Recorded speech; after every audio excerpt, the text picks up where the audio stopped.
do you know what drives me the most? Being able to help people.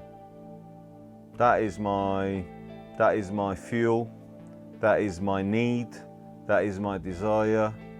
Being able to help patients. That's all I care about. Giving anyone my best is what I can do. It shouldn't be about numbers. This is healthcare. If I like numbers, I would have become an accountant. Or I would have worked in finance and I would have carried on with banking.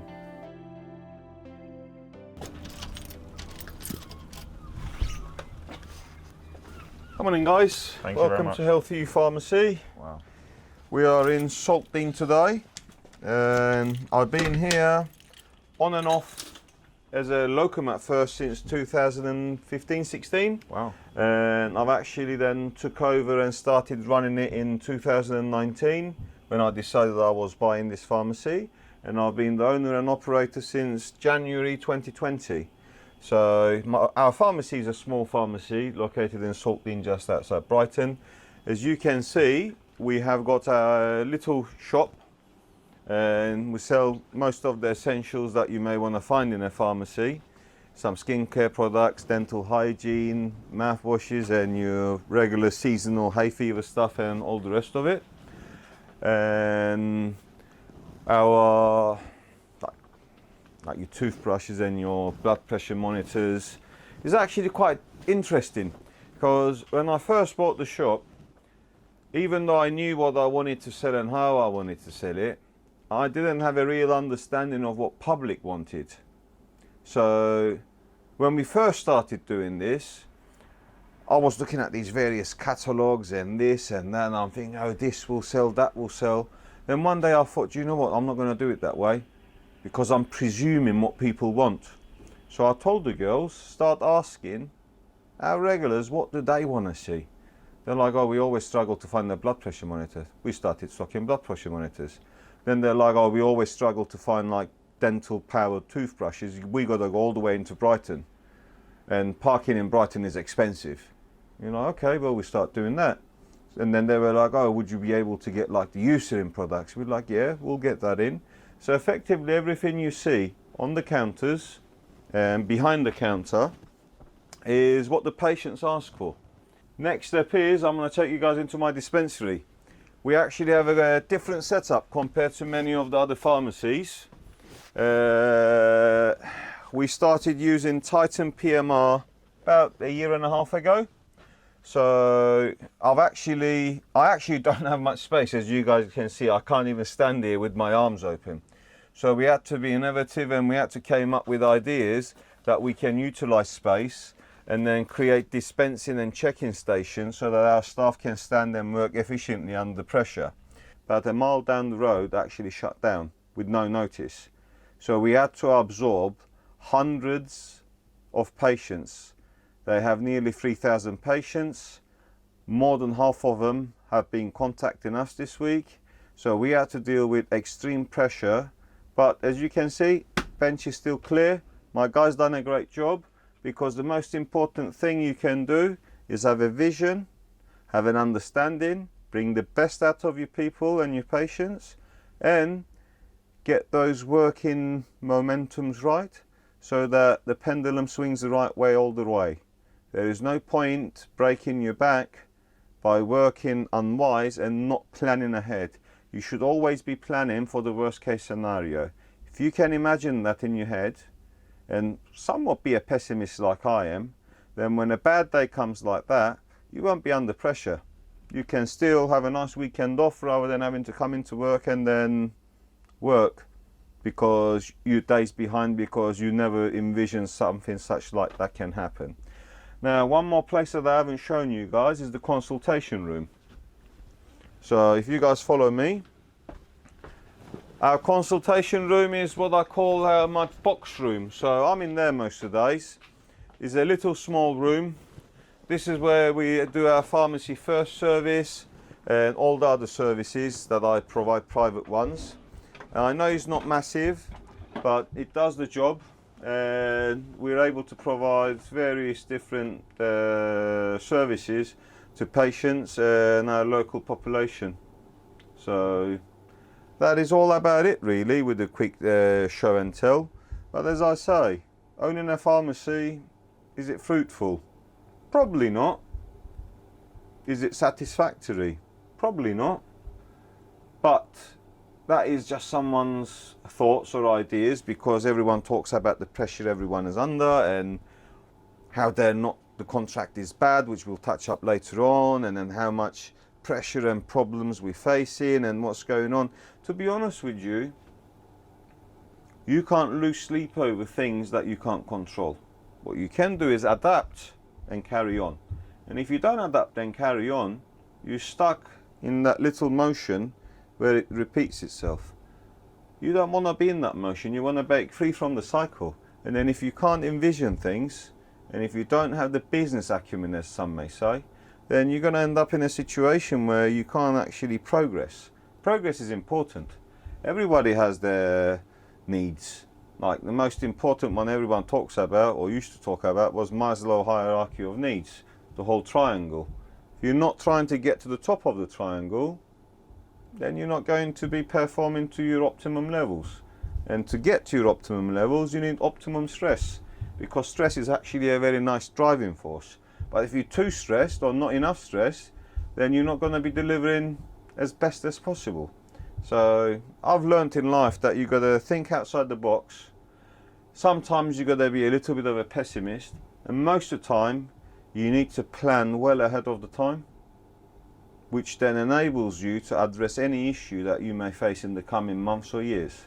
I think so. What I've found about the staffing challenges, if we go with if we start off with first the pharmacist, is I know there's a huge discussion around apparently there's a shortage of pharmacists. What I find is actually not the shortage of pharmacists, it's more the fact that the pharmacists are under so much pressure and wages in real terms haven't really gone up. If you look at the pharmacist wages and the locum rates that were around 2005, early 2000s, and you compare it to now, just going off the what the pound is worth, it's a pay cut because the actual amount hasn't really changed. I think we're still looking around 25, 30 pound an hour after almost 20 years. So a lot of pharmacists feel they're undervalued. And who's making is that, you reckon? Is that the contractors making? Not fully. No, I got to stop you there, my friend. You know, I love you to bits, but you can't say not fully when the government has imposed up to 40% in real terms comparison to our 2016 income to this year's income. So if we're making 40% less, how can we give more to staff or locums? Okay. So effectively, we are employed by a monopoly. And that monopoly is the Department of Health that employs us to deliver medication and care for the patients. We don't have a second employer. The 2005 levels of income and the expenditure that was able to be paid out as locum rates, you can't compare that to today's rates. And the reason for that is we haven't been earning in line with the inflation or anything. We've actually taken, in real terms, only from 2016, I'm not going back to 2005, from 2016 to 2024 in 8 years, 40% in real term income loss. So how can then we be a company that operates in the company's house, because we have to turn a profit, that's one thing. You can't operate a company at a loss. Yeah. So then when this conversation comes up and everyone says, yeah, but in 2005 was this, 2015 was this, what you need to do is take that conversation to somebody that you can have it with, which is not the contractors, it's the Department of Health. So you guys need to lobby around and actually ask the right question to the right people. How can I pay you in line with inflation and other costs that have increased, including the devaluation of the money, the pound is strength and vice versa, give you the same money that I was giving you as an example in 2005, when potentially my income is about 70% less, 2016, 40% less. So I got to, one way or another, be able to operate, because if I'm to close, I've got thousands of patients, over 4,000 patients that don't have a pharmacy within 2-mile radius. So this discussion sometimes frustrates me. And the reason for that is, like I explained, is not that I don't want to give more. I can't give more. If I was to give more, I can't operate the company. Reason being is, there is a limit that I can pay. The minute you're not a solvent company, you need to actually stop trading. That's what the rules and regulations say. So this is where I'd probably like to push back and say that I fully understand the business and the contract and the way we're paid, the pharmacies are paid.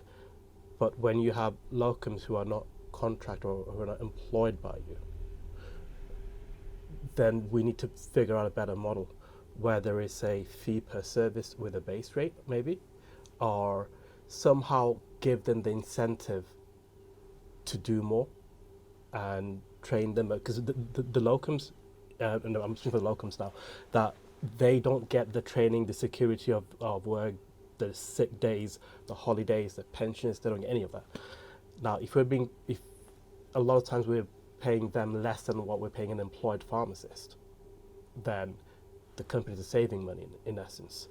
So what else can the employers do to ensure that the locums get a fair deal as well? Yes, the conversations and the lobbying should be with the Department of Health, and I fully agree with that. I think the government's getting a hell of a deal out of the pharmacy sector, and there isn't enough unity within the sector and the profession for us to stick together and say, you know, whatever differences we have between us, we need to first of all have a laser focus on this issue of funding, which is having a huge impact on everyone, including especially our patients, because our patients could get a lot better service, could get a lot more out of the NHS if we were funded properly.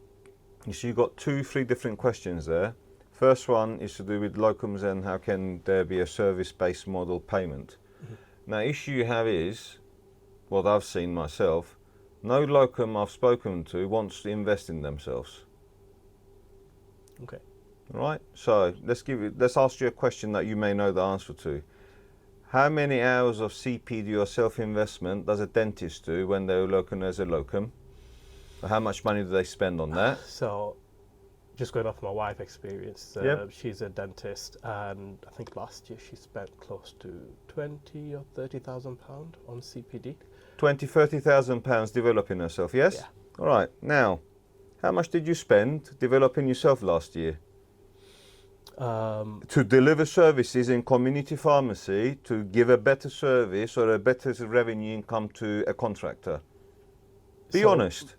Being honest, I haven't actually worked last year in pharmacy. Yeah. All right. But the problem is as well is that at a point, most of the multiples own most of the pharmacies in England. All right, but I'm not asking you that. I'm not asking. I'm going to get to. I'm going to get to. Yeah, but what I want to first hear is what I want to hear, which is the answer. How much did you spend last year bettering yourself so you can come to somebody like me and say, Dervis, I've got a skill set. But Dervis, how many people like you are there? That's the issue as well. There is over 4,000 independent contractors in England at the moment from 11,000 pharmacies. Yeah. How many of them does these locums approach to say, I want to bring a deal to the table? This is what I can do, and this is what I want to do with you. I'm quite happy to do it X, Y, Z way, because these little independent multiples or indies, we all need good staff. Yeah. So, question, he didn't answer because of his reasons. I want you to answer me. How much have you spent on yourself, developing yourself, to become a better locum where I will be actually wanting to hire you? Probably a few hundred. Few hundred? Yeah, a few hundred, I would say. Few hundred? Yeah, I have experience working for... No, I understand that. Yeah. So the problem then becomes is vision. Yeah. The vision is, all right, I work for a multiple. But to be honest with you, I don't care who you work for. Yeah. That's a you issue. My issue is, I have people come and knock on my door and they're like, oh, do you have any shifts going? I'm like, what can you do? Well, I check. I don't need a checker. Yeah. I got Titan for that. Or I have people come in and they're like, oh, I don't serve on the counter. Well, sorry, my business model relies on my pharmacist being at the front and talking to my patients. We do patient-centered care and approach. Yeah. I don't need a pharmacist locked away at the back in the dispensary. Yeah. If I wanted to sleep in the dispensary, I would have had a sofa bed there for myself. Yeah. So we all have different business models. And I totally understand you guys as well. Don't understand me, because the problem I used to have as well is when we work for a multiple, they want certain things done in a certain way. And we all get used to the comfort of working in that mindset. Sometimes you got to break them chains, man. Because you got to think out of the box. You got to envision things. You got to be a player that brings something to the table. There is nothing stopping you telling me, Derv, one day we're going to drive down to your pharmacy. And I'm like, all right, that's fine. I'll be happy with that, because I like your stance. I like the way you're thinking. And you'll be like, what I will do is I will do ear microsuction for you, ear cleaning. All right. What do you want for it? You'll tell me, well, as an example, I want £20 per appointment. I'll be like, do you know what? I'm happy with that. Then you'll be like, all right, well, I want to do travel vaccines. I'll be like, have you trained? Yes, you are. All right, I'll give you 20% from the profits of the vaccine. Nothing stopping you asking me that or me telling you that. Or I can tell you, Teo, what I want you to do is go and find me an entire village that we can go and do flu jabs for. Then I will give you 10% profit from each flu jab we're going to deliver to 5, 6, 7, 800 patients. And we can make patients' lives better as well. I think what I've found is that there are very few people who think like that, owners. And this is genuine. I've had this conversation with small chains, owners of small chains, with individuals who own their own independent pharmacy. And I've worked for quite a few regularly in around Manchester, and they were just happy for a locum to come and just do the check, right? They weren't bothered, or just to do a quick MUR, do it over the counter. There's too many of that old mentality of just get as many scripts checked as possible. And when the locum comes in, one, there's no staff apparently, because they've all got the time off when the locum's in, and you've got a bench full of stuff to check. Now, when your business model is that you just got a locum in to do the check, then the locum gets into the mentality where, well, okay, I'm just here to check. It's Can I just get a time out there? Sure. This was when dispensing used to make money. Yes? Yeah. Dispensing doesn't make any money anymore. And you have got fresh people in the industry that have entered in the past 4 or 5 years. The independent numbers have shot up since Lloyd's departure. Roland's are selling off, Boots are shutting down, merging, selling off. Smaller chains like Paydens, they're currently selling loads of branches as well. You've got loads of sales going on. So what are you guys bringing into the table where is going to give food for my thought, and I'm going to be thinking, do you know what? There is a spark there.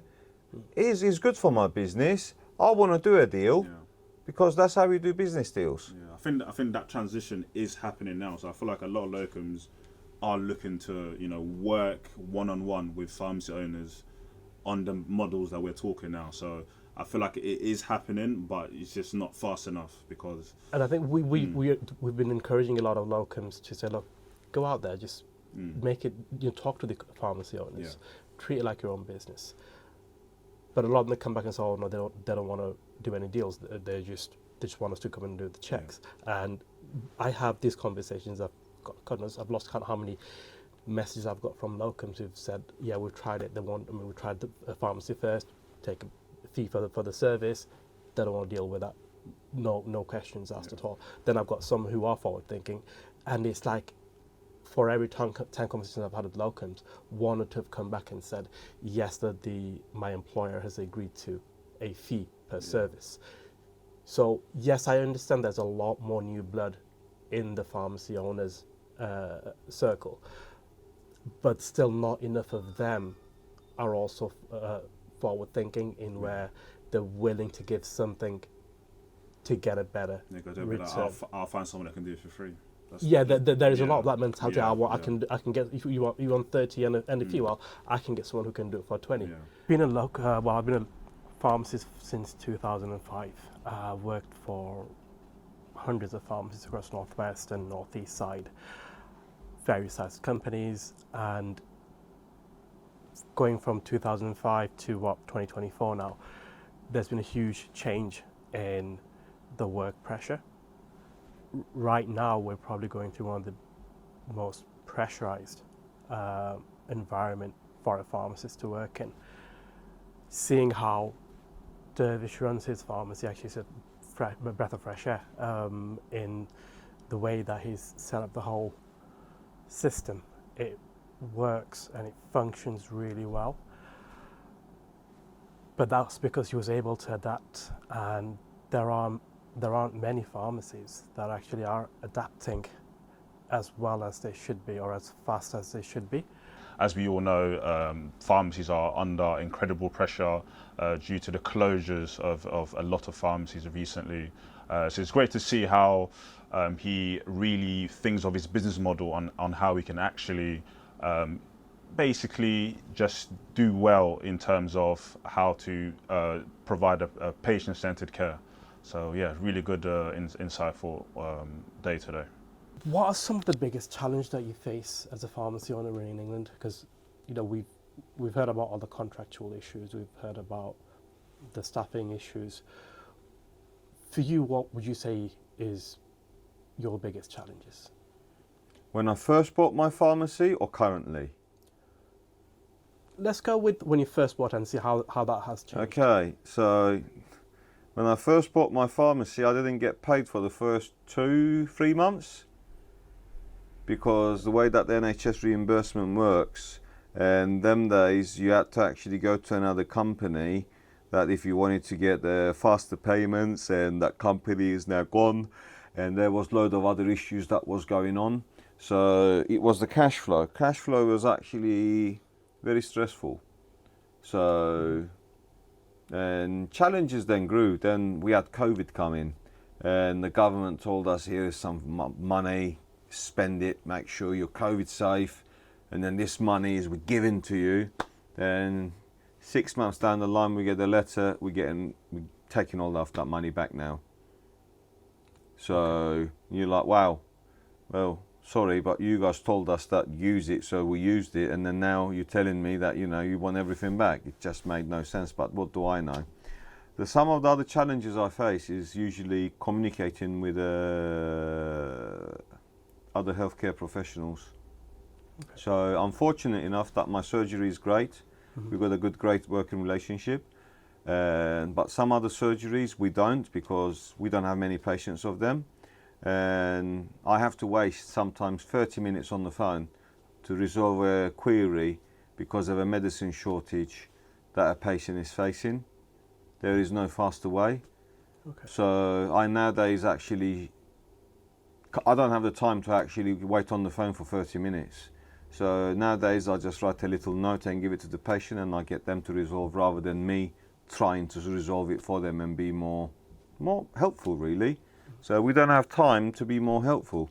We're under stress, we've got loads of things going on, loads of issues, and you've got loads of medicine shortages. It's not that thing, or one thing or two thing, or like I said, 130 to 200 different lines are always in and out of stock, and the price is fluctuating and you don't know what's going on. So yeah, that's been one of the worst challenges, I think. The uncertainty with the drug chain supply, and furthermore funding, and also communication. One of the biggest or most important questions I would have is, how do you manage different aspects of your business, like inventory and staffing and finances? These are like some really key issues for the business to survive. How do you do it? What's your secret? As you're aware, there is no staff level set by anyone in a pharmacy. So you got to actually ascertain what is needed yourself as the contractor and the owner to provide a safe and efficient service. So I think differently to many other people, because I love patient interaction. For me, that's the most important thing. So I like being at the front as much as I can all day long, and spending time with my patients. So I designed my pharmacy workflow radically different to anyone else. So as you're aware, we utilize Titan. Titan is a great system. Like, it's my holy grail, to be honest with you. So that frees up my time, but then in return that increases patient safety, because we made 0 errors in the past 12 months. Okay. 0 dispensing errors. Nothing has been put in a bag that was a wrong item, because Titan prevents that, full stop. There's obviously, for every area, there's a certain number of pharmacies, and I think you've got 13 pharmacies around within a 3-mile radius here. Yeah, within 3 to 5 miles, yes. Okay. That's a lot of competition. So, how do you stay competitive in this market with so many other pharmacies that want a piece of the pie as well? I never gave a thought that somebody else may want a slice of the pie, or somebody may came after my patients, because I've actually never seen them as a prized possession. I don't see them as a statistical number. I see my patients as people as I know. So I deliver a patient-centered care and approach. I care about my patients. I got over 4,000 regular patients that use us. I'm probably first name based with 3,500 of them. So I work differently and I think differently. For me, the most important thing is these numbers that everyone talk about, prescription numbers, aren't numbers, they're people. I love my patients, I love my community, I do best I can do for them, and I'm always there for somebody when they need something. It doesn't matter the time of the day of the week. If we can do something to assist them, we will. And I think so that's the difference. Right, so obviously core contract is, essential contract is dispensing medication, providing advice to patients, and then you got your essential services, you got your advanced services. So, and some of these services are actually locally commissioned services. So some parts of the country you will have health checks for over 40s, where pharmacies can offer cholesterol check, HbA1c check, but we don't do that because we fall in Brighton and Hove City Council area, and they're not part of that. Okay. But East Sussex and West Sussex is. So NHS does other extra services like Pharmacy First, contraceptive service, and furthermore local authorities then have their own emergency contraceptive service, chlamydia treatment, Yeah. and a few more other different ones. Mm-hmm. So it all depends on where your locality is or vicinity, Mm-hmm. and furthermore what type of services that the LPC has negotiated with the local authority. Okay. How do you decide what additional services to provide to your community? I got one key motto. There's one thing I care about, and that's giving my best to my patients. If I can deliver a service, I have to be the best at it. If I'm not the best at it, then I have to be the best at it. Otherwise, I'm not happy with that. Yeah. And patients will have issues, queries, questions. You need to educate yourself. You need to understand that you're not delivering something just for a few pounds. Yeah. Money is irrelevant for me. Mm-hmm. What's relevant is patient satisfaction. Yeah.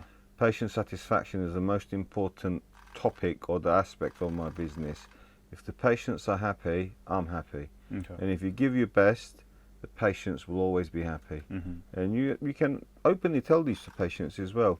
I'm doing my best, and my best is all I can do. Yeah. And you can't do anything more than that. Of course. So then I will decide then how to implement the service. Okay. So you'll have challenges. How many days a week are you going to do it? Is it going to be every day? Is it going to be every hour? What the uptake's going to be? And you've got to think with the business side of it. What's the initial layout? Is it going to be beneficial? Or are you going to be sinking in money that may be used for something else into a service that's not going to have a huge uptake? Mm-hmm. Then you can do a social media campaign if you want to see if the patients are interested in. Or you can do an old school questionnaire in the shop, or you can actually talk to your patients when they come in. Mm-hmm. Mm-hmm. And then you just say, would you be interested if we did such and such? Okay. So do you think a lot of services that pharmacy does decide to provide, is it area dependent? Is that the most important factor, would you say? Area dependent is one factor. So I'll give you an example. If my pharmacy was next to a university, okay, where we will have plenty of 18 to 23-year-olds, Yeah. and my pharmacy is not in an area like that is here, the example will be your emergency contraceptive service. Yeah. My friend's pharmacy does around 30 to 50 a week. Wow. Okay. They're based in the university campus. Yeah. I do 2 to 3 a year. Yeah. Now, why do I offer it? It's nothing to do with the income from it, because that Yeah. income is nothing. But it's ease of access to patients. Yeah. So patients come first. So this goes back to knowing your patients and asking them, what do you think we can Well, provide as a no, pharmacy? you've got to know the socioeconomics of each area. Okay. So if you're going to be delivering something, you need to deliver something that's going to be making your patient's life easier. Yeah. So yes, generally I have middle life or mid-age onwards, but that doesn't mean that there ain't going to be somebody that's going to be under the age of 24 ever walks in needing emergency contraception and can't afford to pay. Yeah. So you just need to think about everyone, really. Yeah. So there may be just 0.01% of my population that falls into that category, but I Yeah. want to be able to help them. Yeah, of course. Have you seen an increase in demand for any particular services over the years that are quite popular, would you say? So I started doing earwax removal a few years ago. And at first people were hesitant, they weren't 100%. Then what happened is, I believe surgery stopped doing it, Ah, okay. and Specsavers do it, and a few more other pharmacies and a few more other places. But suddenly we had a huge uptake because people need it. We do offer a ear health check service, and if we find anything that we can assist the patients, we do. That's a private service, not NHS funded. So yeah, Yeah. so you got that one, that's been alright. So there's a huge demand with that one, and it has been for years now. Well, we used to do weight loss service, that's always been on demand, Yeah. so that's okay. Travel, it depends on the time of the year. People that are taking a gap year will be coming to you around about July, August time, because they're going away in end of August or September, and they need hold of their vaccines, and you're like, mate, you should have come here 6 months ago, but you try and help them. So you've got all of these options that you can actually explore and decide what will be for you. You can do cryo freezing for warts. Yeah. Some other pharmacies do other services like Botox to various different stuff. So Yeah. pharmacy and area dependent. So how do you go about collecting that data to see what sort of services you should provide, and where's the best place to ask around or look around to see? Look at your local consensus. Government already has all that data. Look at your age groups. See what type of a population you have. See the patients that are walking into your pharmacy and have a chat with them. Okay. And also queries. That's the most important thing. People will phone up and say, oh, do you do this service? Yeah. Do you do this service? Do you do this service? And then if you get the same service asked more than 10 times, you've got the potential there. Yeah. Very true. Okay, let's move on to another topic then. How has technology shaped the way you run your pharmacy, would you say? All right, so if this was 2 years ago, you wouldn't be sitting here. I'll be still checking the baskets from yesterday, Wow. because we used to use a very well known but outdated PMR system that is heavily reliant on printing tokens, then labeling, then picking stock, sticking labels on, then manually checking everything. Yeah. This is not the way forward. So I went to Priory Pharmacy in Orpington. Prab is a good friend now, actually. Went to Prab's Pharmacy to see Titan because I heard so much about it. Yeah. And I spent about 3 hours in there. On the way back down, I called Sajid from Saj from Titan and I told him I want to sign up. And Saj is like, bro, you still got 18 months on your other PMR contract. And I was like, I don't care. Wow. I said, I'll just switch that one off. I'm not interested. I don't want it. Don't care about the 18 months. Yeah. What I want is what I want. I want you to sign me up, send me the paperwork, tell me what I need to buy, and I'm going with it. And that's what I did. Yeah. There was a lot to take in from what Dervis said. It's a very different approach to running and owning a pharmacy, and the mentality of putting patients first, and someone who truly understands what it means to be a community pharmacist. I think that's the vibe I get from Dervish, that he really appreciates his patients and sees each individual as who they are, and not a target on a spreadsheet or a number on a spreadsheet that we need to extract as much profit out of as possible. So then what you do is you scan this QR code, or I don't, my staff do. Okay. And that will bring up the prescription. Now, if I was to scan the wrong product, listen to this very carefully. Okay. Wrong drug scan for patient. Right. Titan will not produce a label if you scan in the wrong drug. Listen to it. What does it say? Wrong drug scan for patient. Wrong drug scan for patient. So you can never ever dispense the wrong drug Yeah. if you did the correct clinical screening and they entered the correct drug name in there. What happens is when you scan the right drug,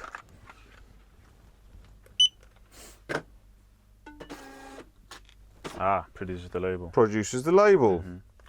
Then that goes all green, and then you scan package now, and you put it into a package, close package, and then you're going to have a few more labels coming out. Okay.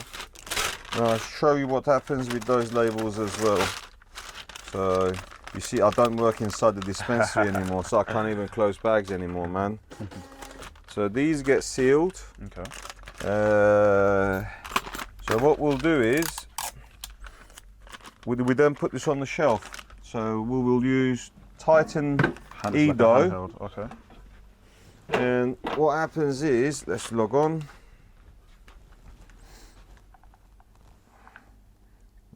So no one else can log on to your account but you. Okay. All right.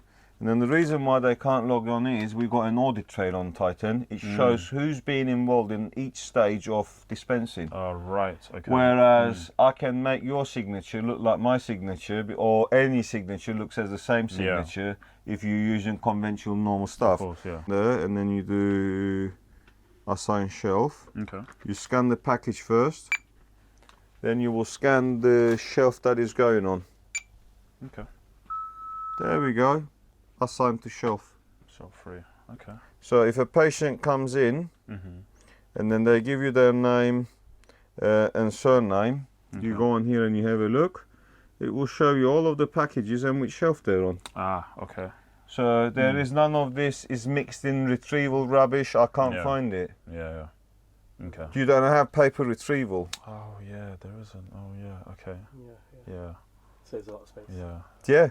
Yeah. Then saves a lot of time. Fluffing around. No, there is no time to fluff around. We got 3 of these devices. Yeah. And they are the Zebra handheld computers. Yeah, I know they're not reasonably priced, but they are like a gift from whoever you want to say. Yeah. So I love them. People that come in here and they're like, I want to buy this. I'm like, you don't need that. this is what you need, do it at home. They're like, oh, well, you know, but somebody said this would be great to buy. You're wasting your money. I'm not here to milk anyone for their cash. I'm here to provide patient-centered care. And I have probably more knowledge than some others do. I'm more interested in reading and learning, and I do a load of reflective learning where I can actually better myself. I invest in myself, I invest in my knowledge, and I try and learn even more than others do, so that I can differentiate, I can diagnose, I can assist, and I'll do best I can do to actually assist any patient that comes in. And my community knows that. So that is the reason why people come, because they know if it's me who they're seeing, I'll give my best and always try and find a solution.